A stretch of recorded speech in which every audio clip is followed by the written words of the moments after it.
What if I told you the smartest car purchase you could make in 2026 isn't a brand new sedan off the lot? It's one that already has 100,000 miles on the clock. Stick around, because today I'm breaking down 7 specific sedans where the engineering is so solid that the real value starts after 6 figures on the odometer. Let's get into it. Here's what most people get wrong about high mileage used cars. They assume that once a sedan crosses 100,000 miles, it's basically a ticking time bomb. Expensive repairs, blown transmissions, mystery dashboard lights. And honestly, for a lot of cars that's true, but there's a specific tier of sedans where the opposite happens. The initial depreciation has already done its thing, the price has cratered, and yet the mechanical heart of the car is barely getting warmed up. Yeah, what separates these cars isn't flashy marketing or brand loyalty. It's something much more boring and much more important. Engineering simplicity. We're talking about valve train durability, timing chain longevity, transmission design philosophy, and whether the manufacturer prioritized parts availability over planned obsolescence. That's the framework we're using today. Not opinions, not vibes, long-term service data, and real-world ownership costs. So let's count down 7 sedans that genuinely earn their keep well past 100,000 miles. We have to start here. The Toyota Camry, specifically the 2012 through 2017 generation with the 2.5-liter 4-cylinder, is basically the gold standard of low-maintenance, high-mileage sedans. And the reason comes down to one thing: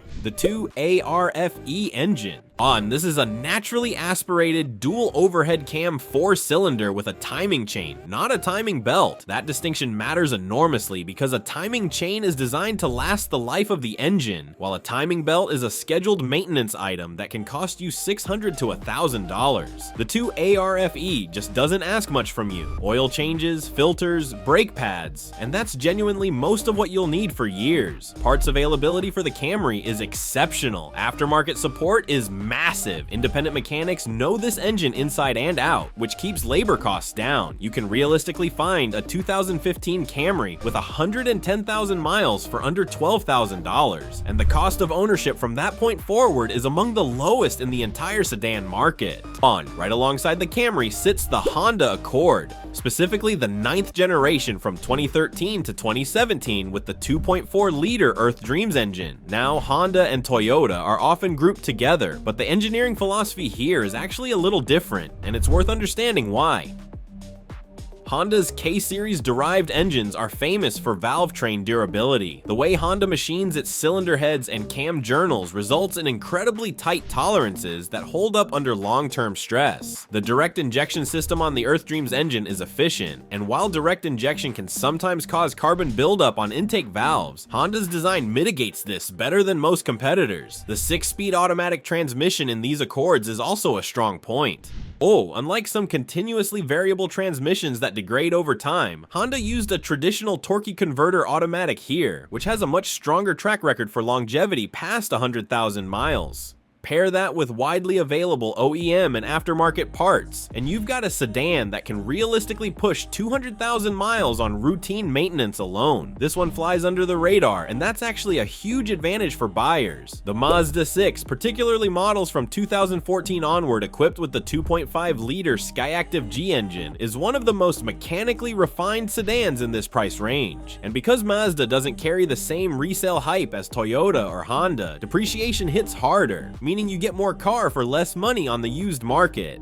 The Skyactiv G engine uses a 13:1 compression ratio, which is remarkably high for a naturally aspirated gasoline engine. This design choice extracts maximum thermal efficiency from every drop of fuel, meaning better fuel economy and less strain on internal components during normal driving. Mazda also runs a timing chain on this engine, so you dodge that expensive belt replacement entirely. The 6-speed automatic transmission is conventional and proven. Where Mazda really shines is in chassis engineering. The driving feel is a cut above most competitors, which means you're not just saving money, you're actually enjoying the drive. Long-term ownership reports consistently show this as a low-cost sedan to maintain, with brake and suspension components priced very reasonably through aftermarket channels.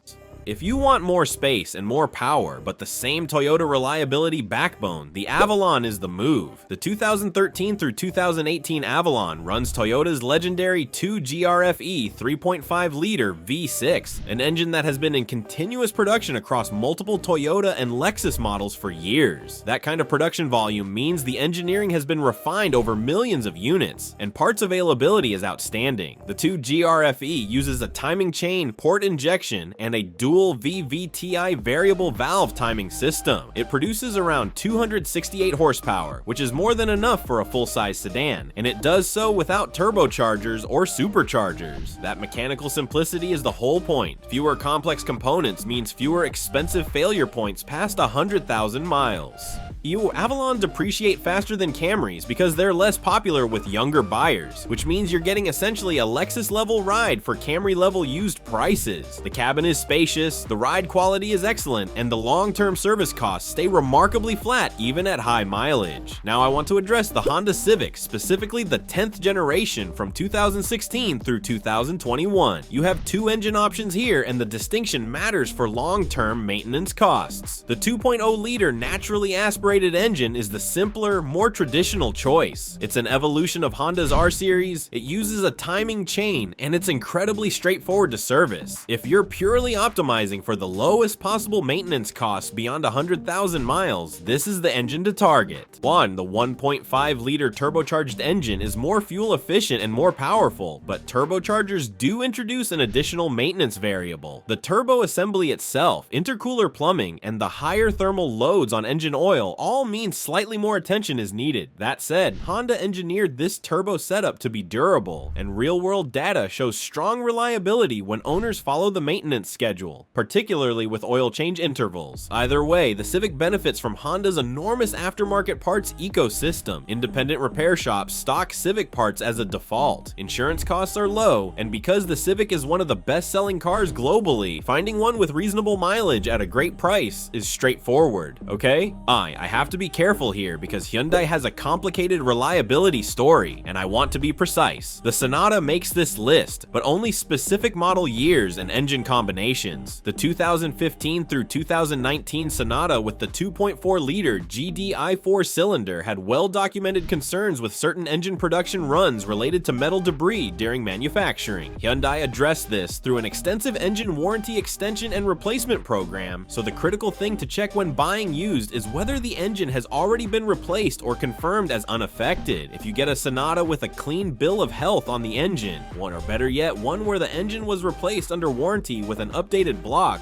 you're actually in a very strong position. The rest of the car is well built, parts are affordable, and Hyundai's bumper-to-bumper and powertrain warranty coverage is among the most generous in the industry. Post-warranty, aftermarket parts pricing for the Sonata is extremely competitive. The key takeaway here is due diligence. A Sonata bought smartly can be one of the lowest cost-to-own sedans on this list, but you must verify the engine history before purchasing. We're closing with what I consider the sleeper pick of this entire list. The Lexus ES350 from 2013 through 2018 runs the exact same 2GRF EV6 we talked about in the Toyota Avalon, because the ES350 is built on a shared Toyota platform with shared powertrain components. You're getting Toyota's legendary engine reliability wrapped in a Lexus interior with better sound insulation, higher grade materials, and a more refined ride. Now, the Lexus badge does carry a premium on the used market compared to the Avalon, but the gap narrows significantly once you're past 100,000 miles. At that mileage, buyers who are scared of high odometer luxury cars have already moved on, and the price drops to a point that represents tremendous value. Long-term maintenance costs on the ES350 mirror the Avalon almost identically because the mechanical underpinnings are shared. Timing chain engine, no turbo, proven automatic transmission, and Lexus dealerships are known for meticulous service records. But here's the real advantage. You don't have to use the dealership. Any independent shop familiar with Toyota's V6 platform can service this car at standard labor rates. This is the car where you get luxury level comfort and refinement at economy level maintenance costs.